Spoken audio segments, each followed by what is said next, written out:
Hello, ladies and gents, boys and girls, people of all ages, sexualities, and identities, and welcome back to another film review.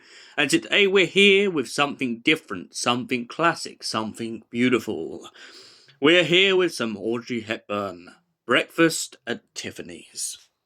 So, what is Breakfast at Tiffany's about? Well, essentially, it's about a young girl who's from the country, who has moved into the city, and essentially is trying to live the high life. At 14 years old, she thought she had everything sorted out. She got married, she had kids, she brought up her brother on a farm very far away. But it seems that her life in the shadows is slowly beginning to come out of the shadows and starting to haunt her once again. We are introduced to a character known as Holly. But it turns out that Holly isn't really called Holly. She's called Lola Louise, if I pronounced that right. Or Lola Lace, something like that. And essentially, it turns out that she's a country girl. But essentially, we're introduced to her in a completely different light. We're introduced to this glamorous, beautiful, gorgeous woman who essentially embodies all the things of trying to be the very best. She goes to parties, she hangs around with scoundrels, and most importantly, she knows when to slip out the door when the police come. She's a cheeky one, this young lady, and she knows it.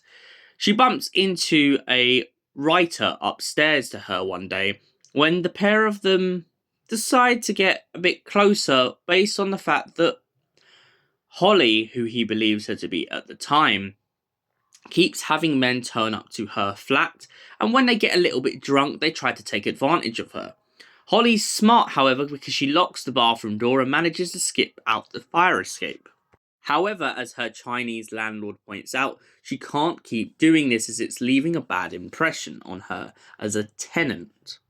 The writer feels bad for this woman and of course wants to do his very best to make her feel like she belongs somewhere. However, his feelings for her become conflicted when her old husband turns up and points out that Fred is due back from the army. Fred is her brother who is a little bit docile but has joined the army and she hopes to give him a better life when he's out. This is why she keeps trying to socially climb, trying to get in with clients, but she finds herself falling back on her feet. Not only because she can't control her own finances, but also because she finds herself in a position in which every time that she thinks that she's around people positive, she finds herself surrounded by more and more rats, trying to feed off of her and use her for attention. Our writer protagonist finds this out and of course sees a way around this by trying to provide for her. However, when he learns that her heart seems to be elsewhere with someone else, he begins to become very heartbroken.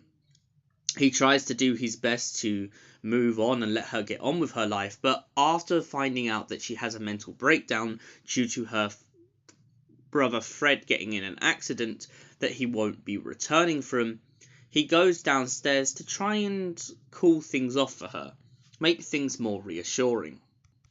The pair of them then try to spend more time together and even at one point live a little bit wildly. Throughout the course of this film, the pair of them have so much fun together, the writer and her. Not only as what could be a potential couple, but as best friends. As best friends rather than neighbours. However, their relationship is tested when he finds out that she wants to just give him money. He finds this very challenging as he doesn't see himself as someone who essentially is just being paid to be around her. He sees himself as a legitimate human being who cares and has feelings for her. He does everything in his power to prove this to her. He also tries to prove to her that he's not too bothered about her past. Everyone has dark skeletons in the closet, as the old saying goes. So, what did I think of Audrey Hepburn's Breakfast at Tiffany's? I absolutely love this film. She's witty, she's funny, she's enthusiastic, she's dramatic, and most importantly, Audrey Hepburn absolutely burns the stage with this performance. She comes across as a very docile and very sweet and very well-known character. But as her character slowly begins to cinder and let the audience get a rough idea of who she is deep down, you feel more sympathy for her. But even though she gets rid of the glamour and the money and hanging around the rich, at the same time, she doesn't lose that wit. And that wit is what I personally feel like makes this film a success. However, I do have one thing with this film I do have to mark it down for.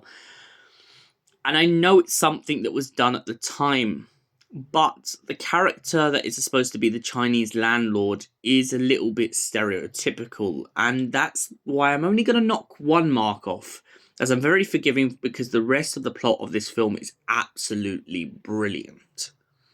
And for that reason, I give Breakfast at Tiffany's a solid 9 out of 10. Thank you for watching, and we'll see you in the next film review. Until then, goodbye, stay beautiful, and have an incredible night.